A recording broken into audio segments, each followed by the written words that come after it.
বুকনুক বাংলায় সবাইকে আমন্ত্রণ।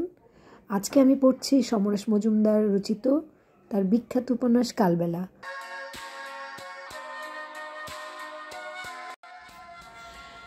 শেষ বিকেলটা অন্ধকারে ভরে আসছিল। দুপুরের পর থেকেই আকাশ মেঘলা, মাঝে মাঝে তরল মেঘেরা উড়ে উড়ে যাচ্ছিল আকাশ ছোঁয়া বাড়িগুলোর মাথা মুড়িয়ে। বাতাস আর্দ্র, কিন্তু বৃষ্টিটাই যা হচ্ছিল না। জানালা খুললে অনেকটা দূর দেখা যায়। অনিমেষ চুপচাপ বসেছিল। একরকম মেঘের দুপুর কিংবা বিকেলে মন কেমন বিষণ্ণ হয়ে যায়। খুব আলস্য লাগে তখন। চোখ বন্ধ করলেই সেই মেঘগুলোর কথা মনে পড়ে, যারা ভুটারন পাহাড় থেকে দল বেঁধে উড়ে এসে স্বর্গছেরা চা বাগানের উপরে বৃষ্টি ঝরাতো। তখন সেই সব বুনো লম্বাটে গাছগুলি কি উল্লাসে আকাশটা ছুঁয়ে থাকতো। কান পাতলেই সেই শব্দ। এবছর ঘন মেঘের বিকেলে এই প্রথম। মেঘেদের চেহারা কি পৃথিবীর সব জায়গায় একই রকম থাকে? তাহলে স্বর্গছেরা এমনকি জলপাইগুড়ির মেঘগুলোর চেহারা চালচলন এখানকার থেকে এরকম আলাদা কেন? ভীষণ ময়লা আর ঠুনকো মনে হচ্ছে এদের, যেন খুব কষ্ট করে আসছে ওরা।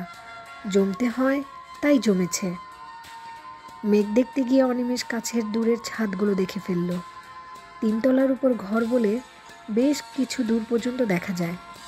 কলকাতার মেয়েরা বিকেলের এই সময়টা ছাদে ছাদে কাটিয়ে দেয়। হয়তো ওদের কোথাও যাওয়ার জায়গা নেই, কিংবা এই বিরাট শহরে ঘুরে বেড়ানোর অনুমতি মেলে না। অন্তত এপাড়ার মেয়েদের দেখলে ওর তাই মনে হয়। কিন্তু ওই মেঘ থমথমে সন্ধেবেলায় যখন সব ছাদ খালি হয়ে যায়, তখন ওই মেয়েটি ঘাড় বেঁকিয়ে আকাশের দিকে চেয়ে অমন করে কি দেখছে? খুব বিষণ্ণ সময় এলেই মানুষ অমন ভঙ্গিতে দাঁড়াতে পারে। মেয়েটিকে এর আগে সে কখনো দেখেনি। ওই হলুদ বাড়িটা ছাদে প্রায় সময় এক বিশাল চেহারা ফর্সা মহিলা ঘোরাঘুরি করেন। মেয়েটি মাথা নামিয়ে কিছু ভাবল, তারপর এদিকে তাকালো। চোখাচোখি হতেই কি যেন হলো কে জানে, এক ছুট লাগালো মেয়েটি, আর দেখা গেল না। অনিমেষ হেসে ফেলল। তখন থাকলে বলতো বালিকা জানে না যে ও মরে গেছে। এই সময় ছটপটিয়ে বৃষ্টি নামলো। জানালা বন্ধ করে আলো জ্বালালো অনিমেষ। এই ঘরের অন্য খাটটায় থাকে ত্রিদেব সেনগুপ্ত, জমশেদপুরের ছেলে। ইংলিশ মিডিয়ামে পড়া, অথচ বাংলা কবিতা লেখে। ত্রিদেবের বিছানার দিকে তাকালেই বোঝা যায় ওর বেড কাভারটা খুব দামি। একরাশ নীল রঙের পাখি সেখানে ভিড় করে আছে। দেওয়ালে হুকে ত্রিদেবের যেসব জামা কাপড় ঝুলছে সেগুলোর পারিবারিক সাচ্ছল্যের সুন্দর বিজ্ঞাপন। টেবিলের কোণে যেসব প্রসাধন দ্রব্য তা কলকাতায় আসে। অনিমেষ দেখেনি। দেওয়ালে টাঙানো ত্রিদেবের আয়নার দিকে এগিয়ে গেল।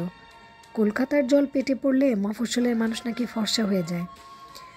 অনিমেষ নিজেকে সুন্দর দেখল। সামান্য বড় চুল, খুব অল্প এবং কালচে গোপধারী মুখের আদল পাল্টে দিয়েছে। চোখ আর নাকে আলো পড়তেই চট করে কদিন আগে দেখা ছবিটার কথা মনে পড়ল। যুবক রবীন্দ্রনাথের মুখ কি এরকম দেখতে ছিল? ভাবতে গিয়ে লজ্জা পেল সে। ধুত, রবীন্দ্রনাথের গায়ের রং ভগবানের মতো ছিল।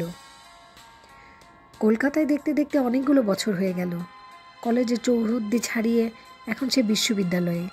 সময়টা কম নয়, কিন্তু অদ্ভুত নির্জনতা নিয়ে এখনও কলকাতা থেকে বিচ্ছিন্ন রয়ে গেল। কলেজে থাকার সময় সে বাবার আদেশ পুরোপুরি মেনে চলেছে। জলপাইগুড়ি থেকে নিয়মিত চিঠি সপ্তাহে 2 দিন যেত। একটা ঠাকুরদা শরীর শেখর, অন্যটা বাবা মহিতোষের। প্রথমবার এই কলকাতায় আসা মাত্রই যে ঘটনাটা শরীর মন ছাপ রেখেছিল, তার কাঁপুনি থেকে নিজেকে সরাতে সময় লেগেছিল অনেক দিন। ফলে ওই সব চিঠিগুলোর নির্দেশ মান্য করা ছাড়া কোনো উপায় ছিল না। আর তাই এই কলেজের সময়টা অদ্ভুত নিঃসঙ্গ হয়ে কলকাতায় কাটিয়ে দিল। এই হোস্টেল মূলত কলেজ ছাত্রদের, কিন্তু প্রাক্তন যারা এখন বিশ্ববিদ্যালয়ে পড়ছে তার ইচ্ছে করলে থাকতে পারে। সেই সুবাদে অনিমেষের এখানে থাকা। ত্রিদেব এখানে নতুন এসেছে। ও কলকাতার বাইরে যে কলেজ থেকে পাশ করে, সেই কলেজ তার অনিমেষদের কলেজ একই মিশনারিদের সংস্থার অন্তর্গত। তাই প্রাক্তন ছাত্র না হয়েও ওর ওখানে থাকতে কোনো অসুবিধা হয়নি। মিশনারি হস্টেল বলেই প্রতি বছর বেশ কিছু বিদেশি ছাত্র কলকাতায় পড়তে এসে এখানে থাকে। হোটেলের অর্ধেক তারাই, বেশিরভাগই আফ্রিকার, কিছু বর্মা লোকেরও আছে। আফ্রিকার ছেলেদের ভাবভঙ্গিতে কোনো সংকোচ নেই, বিদেশে আছে বলে মনে হয় না। বিশাল চেহারাগুলো নিয়ে সব সময় হইচই করছে। প্রথম প্রথম ওদের দিকে অবাক হয়ে তাকিয়ে থাকতো অনিমেষ। যে কোনো আফ্রিকানকে দেখলেই আঙ্কেল টমকে মনে পড়ে যায়। কৃতদাস করে রেখেছিল সাদা মানুষেরা এই সেদিন পর্যন্ত, অথচ ওদের হাবভাবে সেসব কষ্টের কোনো চিহ্নই নেই। আর একটা স্মৃতি চট করে অনিমেষের সামনে উঠে আসে। আসাম রোডে ছুটে যাওয়া মিলিটারি কনভয় নিগ্রো অফিসারটার মুখ যেন স্পষ্ট দেখতে পায়। লোকটা এখন কোথায় আছে কে জানে।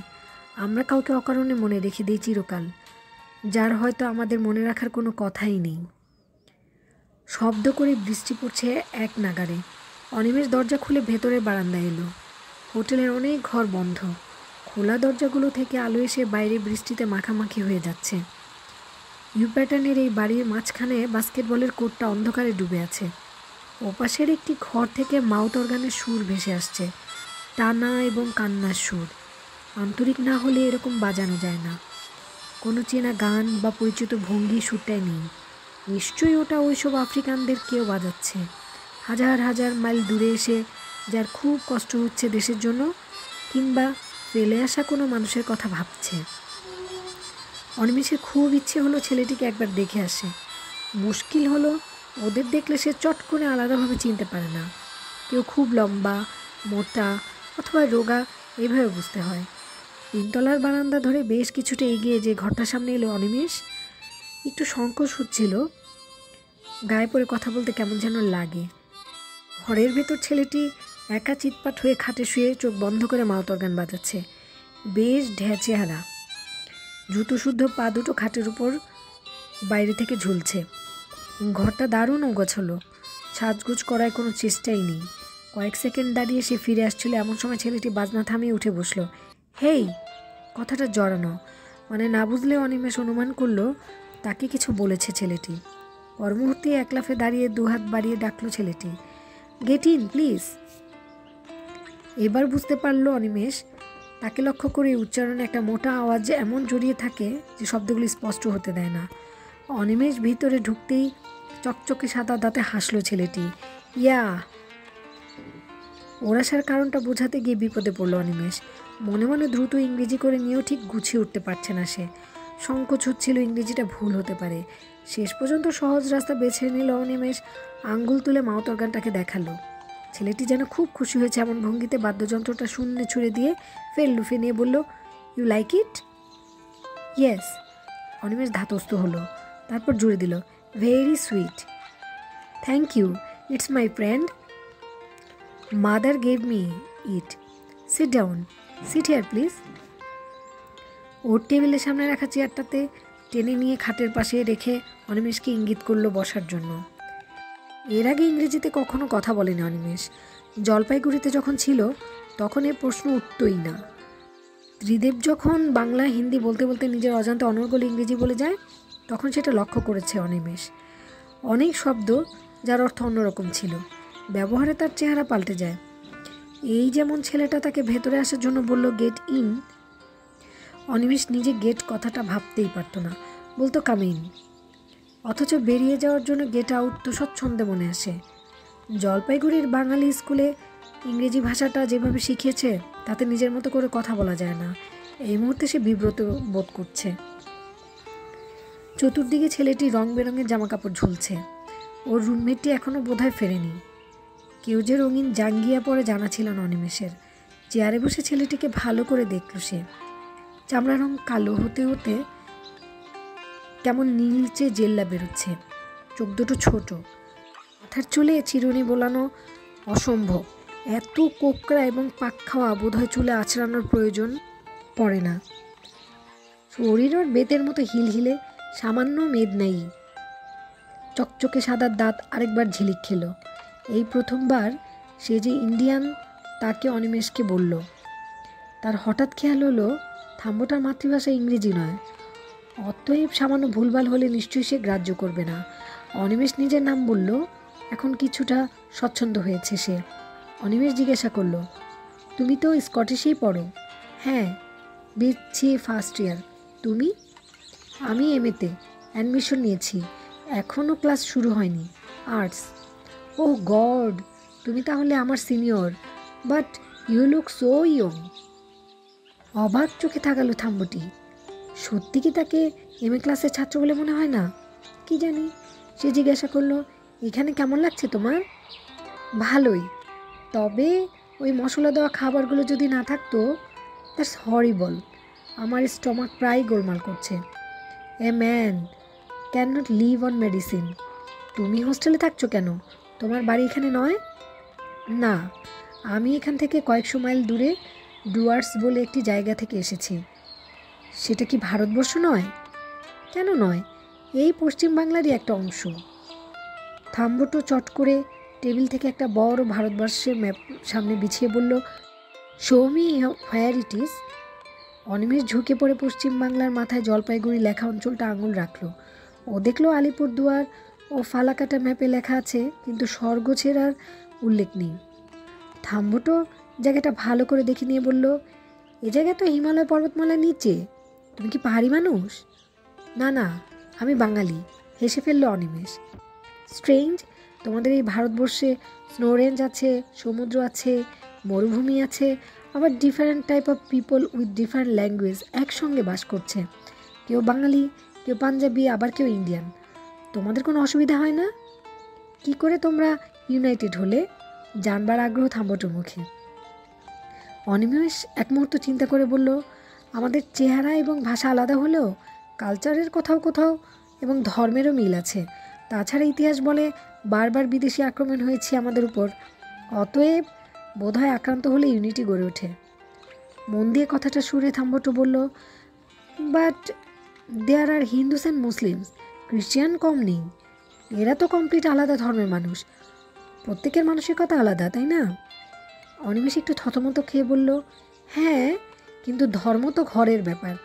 বাইরে আগুন লাগলে সেটা ঘরে রেখে মানুষ আগুন নেভাতে বেরিয়ে আসে। হাসলো থম্বটো। তাই যদি হয়, তোমরা এত বছর ব্রিটিশকে থাকতে দিলে কেন? খুব দেরিতে হলেও অবশ্য তোমরা ব্রিটিশকে তাড়াতে পেরেছিলে, আর এইটা আমাদের মতো অন্ধকারাচ্ছন্ন দেশগুলোকে সাহায্য করেছিল। কয়েক সেকেন্ড চুপ করে অনিমেষ বলল, হ্যাঁ, ওরা আমাদের হাতে শেষ পর্যন্ত স্বাধীনতা দিয়ে গিয়েছে। বিস্মিত হলো থাম্বটো। ফ্রিডম কেউ কাউকে দেয় না, ফ্রিডম আর্ন করতে হয়। তুমি কি বলতে চাইছো তোমরা ফ্রিডম আর্ন করোনি? কথাটা অনিমেষকে হঠাৎ উত্তেজিত করে ফেলল। স্কুল জীবনের শেষ দিকে সুনীলদা যেসব নতুন ব্যাখ্যা ওকে শুনিয়েছিল ভারতবর্ষের স্বাধীনতা সম্পর্কে, কলকাতায় আসার পর হাত খরচের পয়সা বাঁচিয়ে বিভিন্ন পত্রপত্রিকার সেই শোনা ব্যাখ্যাকে আরও দৃঢ় করেছে। সে বলল, আমরা চেষ্টা করেছিলাম বিভিন্ন পথে, কিন্তু শেষ পর্যন্ত ওরা আমাদের দিয়ে গেছে। রক্ত না দিলে স্বাধীনতা পাওয়া যায় না, আর যদি তা পাওয়া যায় তাহলে সেই স্বাধীনতা সম্পর্কে দেশের মানুষের মমতা থাকে না। এই প্রথম অনিমেষ প্রকাশ্যে এসব কথা বলল। এতদিন এসব বিষয়ের ভাবনা ঘোরাফেরা করত, কিন্তু এখন বলার সময় ওর মনে হলো নিজের দেশের এইরকম দুর্বল জায়গা নিয়ে একজন বিদেশির সঙ্গে আলোচনা করা ঠিক হচ্ছে না। থম্বটো তার নিজের দেশের সমস্যা নিয়ে কোনো কথা বলেনি। এসব কথা বললেও নিশ্চয়ই ভুল বুঝবে, সেটা ওর দেশের মানুষ জানুক তা কাম্য নয়। অনিমেষ গলার স্বর পাল্টে বলল, এর মধ্যে অনেকগুলো বছর গেছে, এবার আমরা পুরনো ভুলগুলো শুধরে নেব। এবার তোমার কথা বলো। আমরা একই পৃথিবীতে থাকি, অথচ তোমাদের দেশের খবর ভারতবর্ষের মানুষ কিছুই জানে না। থম্বটো বলল, ওয়েল, আমাদের দেশ খুবই গরিব এবং বড়লোকেরা যাকে বলে আনডেভেলপ, বোধ হয় তাই। প্র্যাকটিক্যালি আমরা আফ্রিকানরা এত ছোট ছোট স্টেটে ডিভাইডেড যে। ঠিক এ সময় একজন খড়বাকায় মানুষ দরজায় এসে দাঁড়ালো।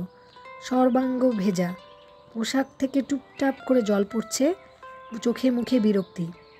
একে অবশ্য অনিমেষ কয়েকবার দেখেছে। এর মতো বেটে আর রোগে এই হোস্টেলে আর কেউ নেই।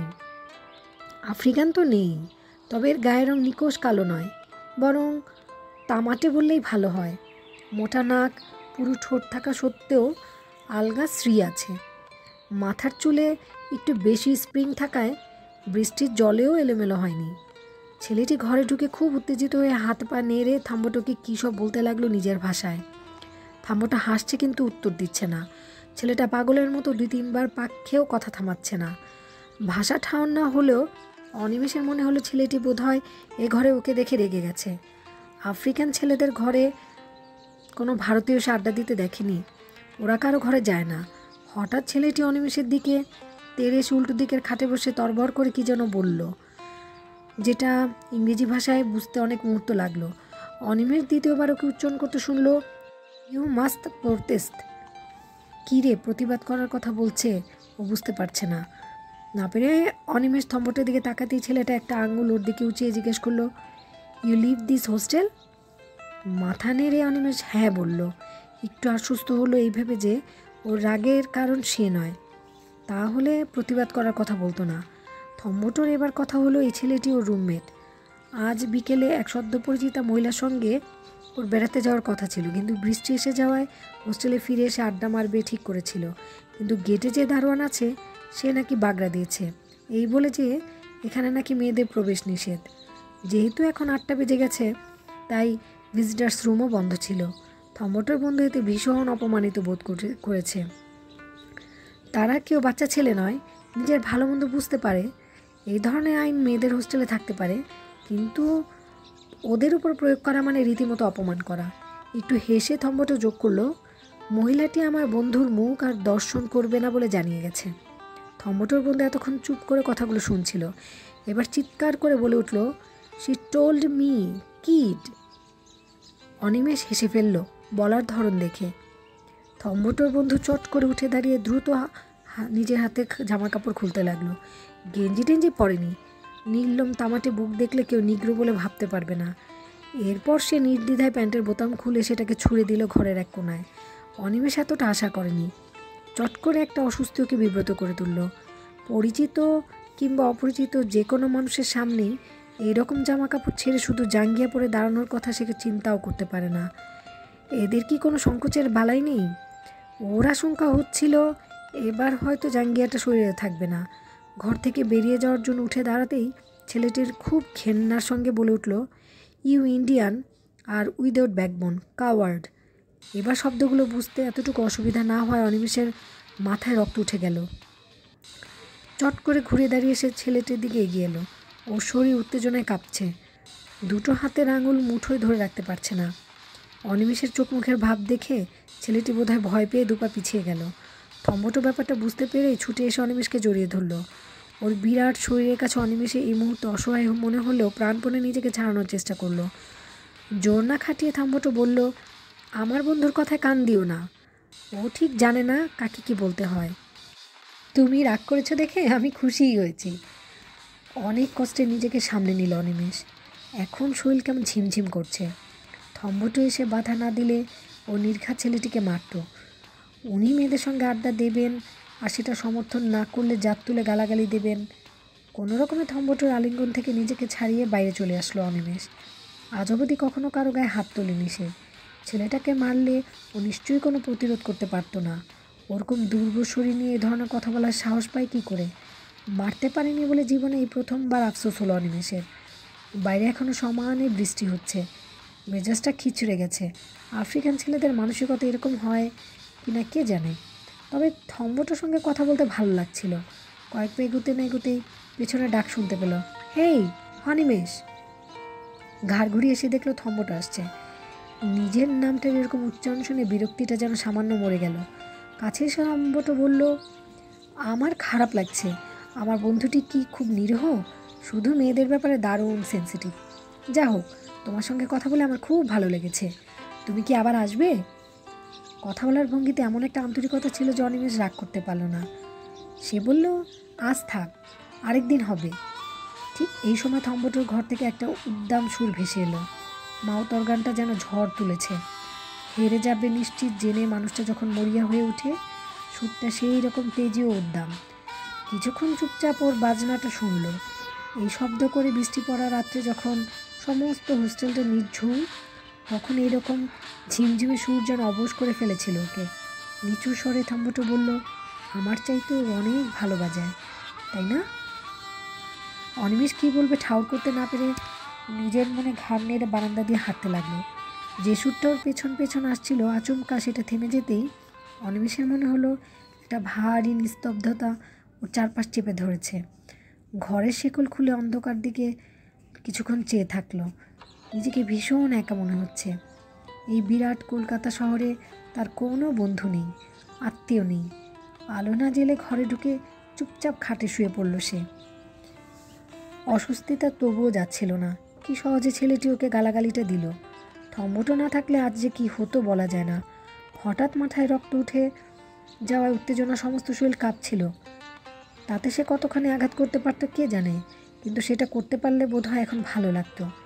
একটা ছেলে অত দূর থেকে এসে কলকাতায় পড়তে এসেছে, অমন সামান্য কারণে একটা দেশের মানুষের চরিত্র সম্পর্কে এরকম ইঙ্গিত দিয়ে যাবে কোন যুক্তিতে?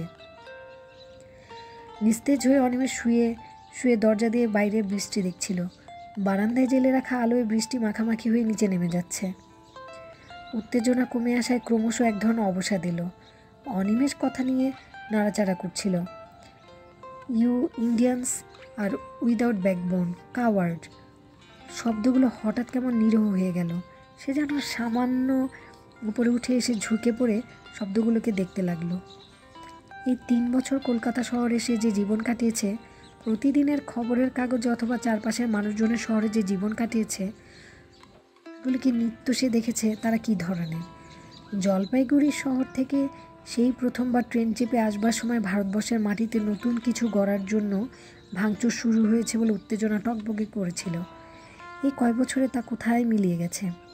এখন এই শহরের মানুষগুলোর দিকে তাকালে মনেই হয় না তারা বা তাদের কেউ কেউ ওসব কথা কখনো ভেবেছিল। অট্টালিকা প্রবাহ যে বইতে পড়েছি, কিন্তু সেটা কি জিনিস তা এখনকার মানুষের জীবনযাত্রা না দেখলে বুঝতো না। মেরুদণ্ডহীন কথাটা কি একদম প্রযোজ্য নয়? এখনও ভারতবর্ষের 90% মানুষ জানে না যে এই দেশ স্বাধীন হয়েছে।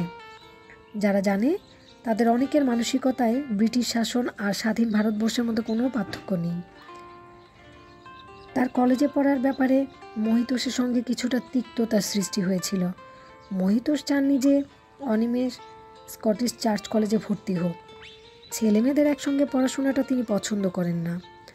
তাছাড়া হোস্টেলটা যখন কলেজ কম্পাউন্ডে নয়, তখন কলকাতার রাস্তায় ছেলেদের হাঁটাচলা দিতে রাজি ছিলেন না। প্রায় 8 মাস বিছানায় শুয়ে শুয়ে অনিমেষ খুব কাহিল ও রোগা হয়েছিল। দ্রুত হাঁটাচলা তার পক্ষে সম্ভব ছিল না। একটু নজর করলে বোঝা যায় যে সে একটা পা খুঁড়িয়ে হাঁটছে। বস্তুত কলকাতার কলেজে পড়তে পাঠানোর ইচ্ছাই চড়ে গিয়েছিল মহিতোষের। মাসকাবাড়ি রিক্সা ভাড়ার ব্যবস্থা, জলপাইগুড়ির বাড়ি থেকে আনন্দচন্দ্র কলেজে পড়ার ব্যাপারেই জোর দিয়েছিলেন তিনি। কিন্তু মানুষের সঙ্গে সহজে শিক্ষা হয় না। বিছানায় শুয়ে শুয়ে অনিমেষ যে আরও একগুঁয়ে হয়ে গেছে সেটা প্রমাণ হলো কলকাতায় পড়তে যাওয়ার জেদে। আর একবার ঠাকুরদা শরীরশেখর তাকে সমর্থন করলেন। দুর্ঘটনা বারবার ঘটে না। প্রায় বাধ্য হয়ে মহিতোষ ছেলেকে নিয়ে কলকাতায় এলেন। এবার একা ছাড়েননি। প্রেসিডেন্সির পাশেই হিন্দু হোস্টেল, কিন্তু সেখানে ভর্তি হওয়ার চেষ্টা বিফল হলো। প্রথম ডিভিশনে পাশ করেও যে কোনো কোনো কলেজে জায়গা পাওয়া যায় না, সেটা যেন হতবাক হয়ে গেল মহিতোষ। ফলে কলকাতার 3টি মিশনারি কলেজের দিকে ঝুঁকলেন মহিতোষ। সেন্ট জেভিয়ার্সে মন মানল না। সব দিক থেকে দেখে শুনে সেন্ট পলস আসল জায়গা বলে মনে হলো। কলেজের মধ্যেই হোস্টেল, রাস্তায় পা দিতে হবে না একবারও। কিন্তু অনিমেষ আকৃষ্ট হলো তৃতীয়টাতে। স্কটিশ চার্চে বিবেকানন্দ, সুভাষচন্দ্র বসু পড়েছেন। কে কবে ঘি খেয়েছেন এখন গন্ধ শোকার কোনো মানে হয় না। মহিতোষ সেই কথাটা বোঝাতে পারেননি। মা মরা ছেলেরা বোধহয় চিরকাল এরকম জেদি হয়। ছেলের সঙ্গে 2 দিন কলেজে গিয়ে ভেতরে ভেতরে কেমন যেন অসহায় বোধ করছিলেন তিনি। গাদা গাদা মেয়ে রং বেরঙের পোশাকে জটলা করেছে জলজ চত্বরে। তাদের কারো কারো ভঙ্গি বেশ বেপরোয়া। এখানে ছেলের পড়াশোনা কতদূর হবে সন্দেহ থেকে গেল তার। যে চিন্তাটা তাকে আরও বিহ্বল করে দিচ্ছিল তা হলো সায়েন্সের বদলে অনিমেষ আর্টসে অ্যাডমিশন নিয়েছে। বাবা হয়ে ছেলেকে ডাক্তার করার বাসনা জলাঞ্জলি দিয়ে তিনি দেখলেন এখানেও অনিমেষে ঠাকুরদার রায় শেষ কথা হলো। যাওয়ার আগে বারবার তিনি ছেলেকে উপদেশ দিয়ে গেলেন, পড়াশোনা করে ভালো রেজাল্ট করতে হবে। এই কলকাতা শহরে নতুন ছেলেদের নষ্ট করে দেবার জন্য পথ পেতে থাকে। অনিমেষ যেন অসতর্ক না হয়। কোনো বন্ধুবান্ধবকে বিশ্বাস করা উচিত হবে না, কারণ বিপদের দিনে তারা কেউ পাশে থাকবে না।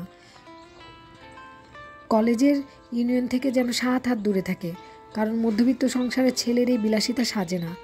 আর রাজনীতি যাকে নেশা ধরায় তার ইহকাল পরকাল একদম ঝরঝরে হয়ে যায়। যাদের বাপে প্রচুর টাকা আছে তারাই ওসব করুক, যেমন জওহরলাল, চিত্তরঞ্জন, সুভাষ বোস। বাবার এই উপদেশ অনিমেষ মন দিয়ে শুনতে বাধ্য হয়েছিল। সে লক্ষ্য করেছিল বাবা যখন কথা বলেন তখন তিনি ভুলে যান ভারতবর্ষ এখন স্বাধীন। কিন্তু বাবার একটা কথার সঙ্গে সে একমত। ইতিমধ্যে তার একটা বছর নষ্ট হয়ে গিয়েছে। মন্টু, তপন, অর্ক এখন সেকেন্ড ইয়ারে পড়ে। মানুষের জীবন বড় অল্প সময়ের, তা থেকে যদি একটি বছর অকেজো হয়ে যায় সেটা কম ক্ষতি নয়। অনিমেষ মহিতোষকে কথা দিয়েছিল সে সময় নষ্ট করবে না। তাই বিএ পাস করা পর্যন্ত সে শুধু দেখে গেছে চারধার। স্কটিশ চার্চের ছাত্র ইউনিয়ন অবশ্যই ছাত্র ফেডারেশনের দখলে, কিন্তু মাঝে মাঝে মিছিল করা ছাড়া তাদের কোনো সক্রিয় ভূমিকা ছিল না। পৃথিবীর কোন প্রান্তে কি হলো তার জন্য ওরা মিছিল বের করলো, অথচ কলেজের জলের কলটা 3 দিন খারাপ হয়েছিল সেটাতে খেয়ালই আসতো না। অনিমেষ শুধু ওদের দেখে গিয়েছিল এই কটি বছর। দ্রুত হাঁটা অথবা শারীরিক উদ্যম ফিরে আসতে যতটা সময় লাগবে তা ভাবিনি। মনে মনে ভেবে যাওয়া ছাড়া তার কোনো উপায় ছিল না। আশ্চর্য, কেউ তাকে কোনোদিন জিজ্ঞাসা করেনি তার পায়ে কি হয়েছে। ত্রিদেব কখন এসেছে টের পায়নি অনিমেষ। ঘরে আলো জ্বলতে চোখ লাগলো, হাতের আড়ালে চোখ রাখলো। ত্রিদেব একা নয়, সঙ্গে আরও 2 জন এসেছে। খাওয়ার ঘরে ওদের দেখেছে কিন্তু আলাপ হয়নি। এই হোস্টেলে 2টো খাবার ঘর, একটা বিদেশিদের, অন্যটা ওদের। কে এই নিয়ম চালু করেছিল জানা নেই, তবে এখনও তা চলে আসছে। অনিমেষ উঠে বসতে একটা তীব্র গন্ধ পেল। ত্রিদেবরা দাঁড়িয়ে আছে, ও শরীর থেকে চুইয়ে পড়া জল মেঝে ভেসে যাচ্ছে।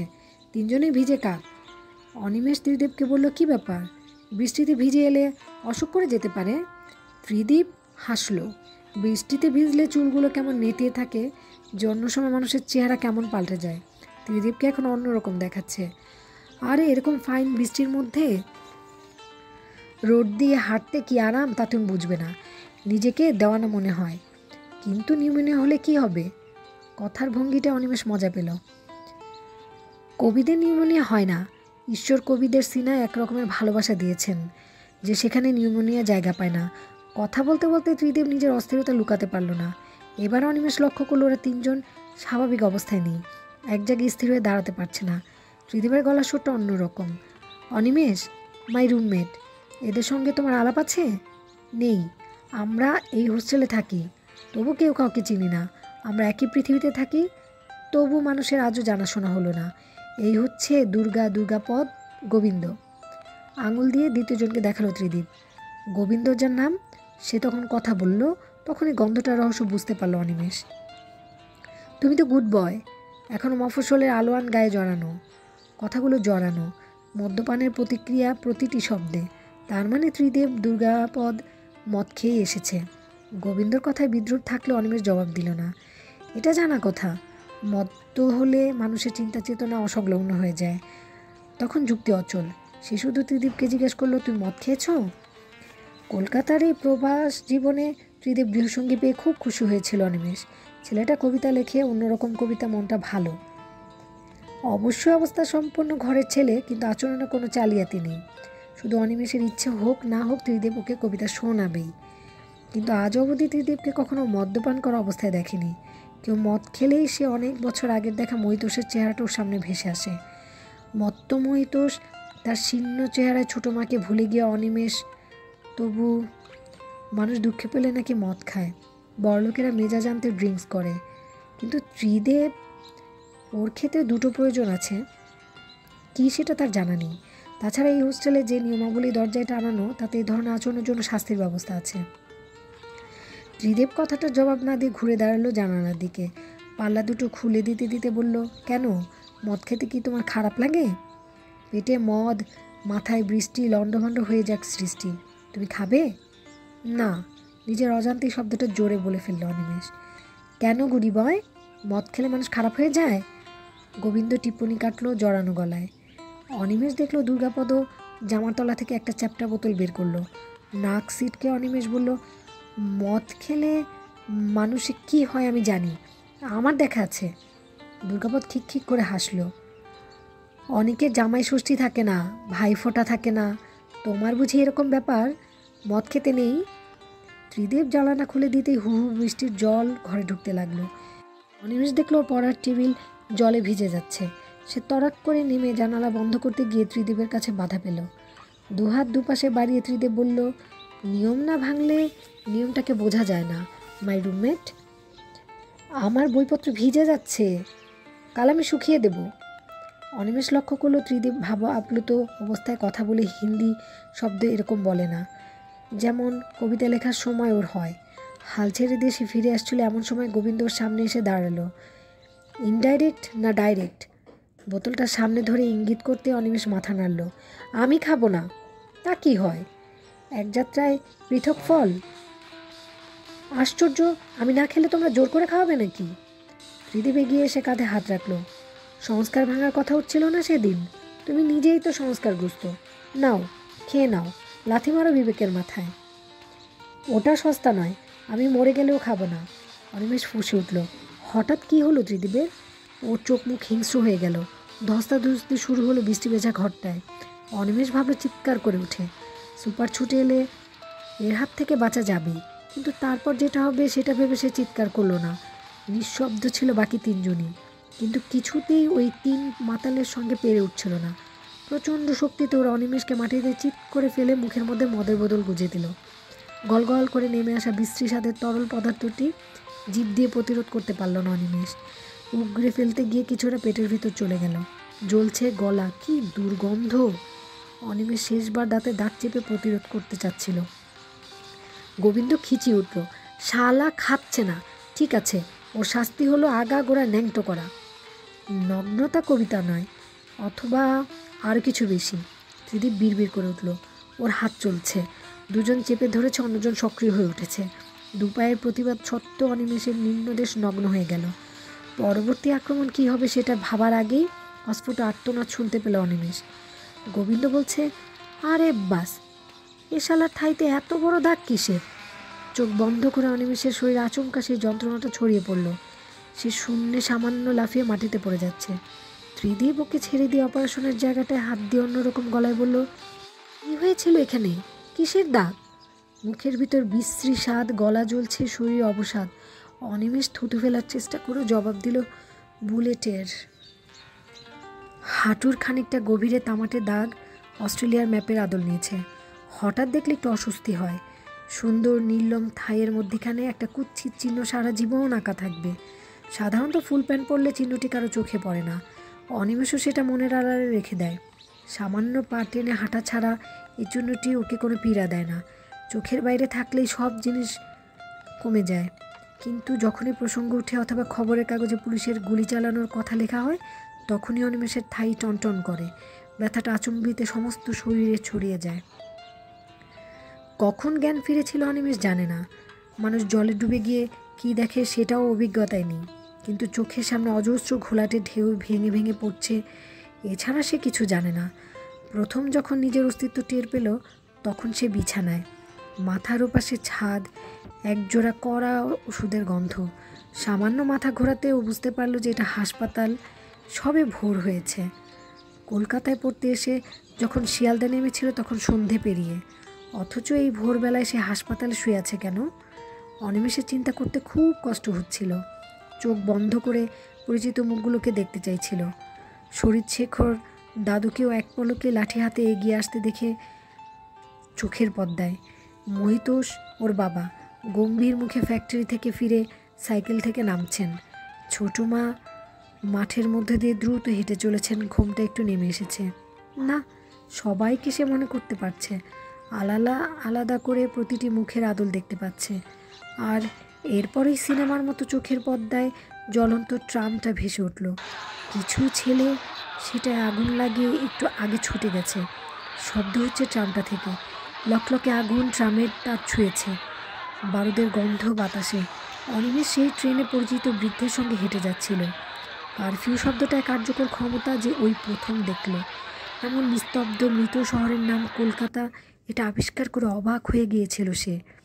সেই বৃদ্ধের মুখটা এখনও মনে পড়ছে। তিনি কি সঙ্গে সঙ্গে যেন শব্দটা শুনতে পেল অনিমেষ। ট্রামের পাশে দাঁড়ানো পুলিশগুলোকে তেড়ে আসতে দেখে সে একটা গলির মধ্যে ঢুকে ঊর্ধ্বশ্বাসে ছুটতে লাগলো। এত অন্ধকার জলপাইগুড়ি শহরে কখনো দেখেনি সে। আর তখনই ওর থাইয়ের মধ্যে গরম ছুরি বসিয়ে কেউ যেন শুলে ঠেলে দিল। প্রচণ্ড একটা যন্ত্রণা নিয়ে মাটিতে পড়ে গেল অনিমেষ। আর কিচ্ছু মনে নেই। না, তা ঠিক নয়। কতগুলো অস্পষ্ট মুখ, কিছু না বোঝা কথাবার্তা। এরপর সে শুনেছে নিজের মায়ের মুখ, ছবিতে আঁকা মৃত মায়ের মুখ। কি ওর দিকে তাকিয়ে হেসেছিল? একটা গান গাইছিল কেউ, তার সুর করা কোনো কথা মনে নেই। তার পরপরই কে যেন এসে ভুল নামে তাকে ডেকেছিল। তারা কে? জ্ঞান ফিরেছে। গলাটা খসখসে কিন্তু ভালো লাগলো অনিমেষের। সে চোখ খুলে দেখল তিনি একজন নার্স। সব নার্সকেই একই রকম দেখায়। এর চেহারা মোটেই সুন্দরী নয়, একটু বোঝা যায়। অনিমেষ কথা বলতে চেষ্টা করলো, ভীষণ দুর্বল লাগছিল। আমি কোথায়? এটা মেডিকেল কলেজ হসপিটাল। দুদিন আগে আপনি এখানে এসেছিলেন, এখন আরাম করে ঘুমন। নার্স হাসলেন। ওর কালো মারি দেখতে অনিমেষের একটু খারাপ লাগলো না, কিন্তু হঠাৎই মনে হলো কোমরের নিচ থেকে নিজের পায়ের অস্তিত্ব সে টের পাচ্ছে না। তলাটা যেন অসাড় হয়ে আছে। ব্যাপারটা কি বুঝে ওঠার আগেই শরীর ঝিমঝিম করতে লাগলো, এবং পায়ের উপর রাখা চাদর অবধি টেনে নেওয়ার মতো হঠাৎই একটা আচ্ছন্নতা ওকে ঢেকে ফেলল। আবার যখন ঘুম ভাঙল তখন বিকেল। কয়েক মুহূর্তের অসচ্ছলতা, তারপরে সব কিছু পরিষ্কার দেখতে লাগলো অনিমেষ। তার কাছে কেউ নেই, সেই নার্সটিকেও দেখতে পেল না, কিন্তু ওপাশে বেশ কথাবার্তা চলছে। ঘাড় ঘুরিয়ে সে দেখলো ওপাশের বেডগুলোতে আরও মানুষ শুয়ে বসে আছে। তাদের কাছে মানুষজন এসেছে। হঠাৎ অনিমেষের খেয়াল হলো সে হাসপাতালে বিছানায় শুয়ে আছে। তার কি বাড়ির লোকেরা জানে? অনিমেষ উঠে বসতে গিয়ে যন্ত্রণাটাকে আবিষ্কার করলো। সে পারছে না। হাত, আঙ্গুল কিংবা মাথা তার ইচ্ছে মতো কাজ করলেও কোমরের নিচে ইচ্ছেটা পৌঁছচ্ছে না। আঘাত এবং যন্ত্রণা যে গুলি থেকে, সেটা এখন স্পষ্ট। কিন্তু কে গুলি করলো? সেই গলির মধ্যে পালিয়ে যাওয়া ছেলেগুলোকে পেছনে ধেয়ে আসা পুলিশ? সে মনে করতে পারল আঘাতটা পেছন থেকে এসেছিল এবং ধাক্কা খেয়েও পেছনে মুখ ঘোরাতে পারেনি।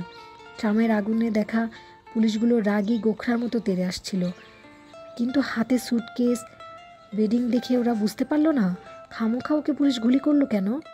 গুলিটা যদি আরেকটু উপরে লাগতো, একটু অস্বাভাবিক ছিল না তাহলে? ঘুম ভেঙেছে তাহলে? অনিমেষ দেখলো হঠাৎ কালো চেহারার স্থলাকায় নার্স ওর দিকে তাকিয়ে আছে। সকালের নার্সটি নন, যদিও সব নার্সের পোশাক এক, তবু কথা বলার ভঙ্গিও চাহনি একটা একরকম ব্যাপার আছে যা অস্বস্তি এনে দেয়। ওরে, গিলছে কেন ভাই? তোমার সামনে এখন অনেক পরীক্ষা। পরীক্ষা? কিসের পরীক্ষা? নিজের গলার স্বর অনিমেষের অচেনা। সে তো এরকম গলায় কথা বলে না। নার্স বললেন, তুমি তো আকাশ থেকে পড়েছ, নামটাও লেখা হয়নি। আর পায়ে যে মালটি ঢুকিয়েছিলে সেটা শান্ত ভদ্র ছেলে ঢোকে না। একজন বাবাজি রোজ দুবেলা এসে তোমার খোঁজ খবর নিয়ে যায়। তা আজ যদি কথা বলতে ইচ্ছে না করে, চোখ মোটকে পড়ে থাকো। আমি গিয়ে বলে দিই জ্ঞান ফেরেনি। খবরদার, চোখ খোলা চলবে না। এক নাগারে কথা বলে মুখের চেহারা একটুও পাল্টালেন না মহিলা। বাবাজি, সব কিছু হেয়ালির মতো লাগছিল অনিমেষের।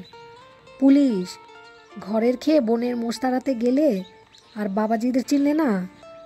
দিয়েছ তো পা ফাঁসিয়ে, এখন থাকো বিছানায় শুয়ে। এবার পুলিশ অন্য ঠ্যাংটা ধরে টান মারবে। কি ঘুমোবে না? খবর দেব। মহিলা কথা বলার মধ্যে এমন একটা ঠাট্টার ভঙ্গি ছিল যে অনিমেষ অসহায় হয়ে বলল। সে কাতর গলায় বলল, বিশ্বাস করুন, আমি পুলিশকে কিছু করিনি। আমি কলকাতার কিছু চিনি না। ওসব গল্প আমার কাছে বলে কোনো লাভ নেই। কথাবার্তা একদম অস্বাভাবিক। জলপাইগুড়িতে সে কোনো মহিলাকে এভাবে কথা বলতে শুনিনি। কলকাতায় সব মেয়েদের কি এই ভঙ্গিতে কথা বলে? ছেলেবেলা থেকে শুনেছে কলকাতার মানুষদের মনে দয়ামায়া কম, কেউ কারো কথা ভাবে না, স্বার্থপর হয়ে যায় সবাই। কিন্তু নার্সরা এরকম হবে কেন? জলপাইগুড়িতে তার খবর কেউ পৌঁছায়নি। তার পকেটে অবশ্য এমন কিছু ছিল না যে যা থেকে ঠিকানা খুঁজে পাবে। অবশ্য সুটকেস খুললে পাওয়া যাবে বাবার বন্ধুকে লেখা চিঠি ওতে আছে। তাহলে ওই সুটকেস, বেডিংয়ের হদিস কেউ পায়নি। এ দুটো হারালে সে কি করবে? তার শার্ট প্যান্ট ওই সুটকেসেই আছে। খুব দুর্বল লাগছে এখন। জ্ঞান ফিরেছে? অনিমেষ দেখলো ডাক্তারি না, গলায় স্থেত ঝোলানো।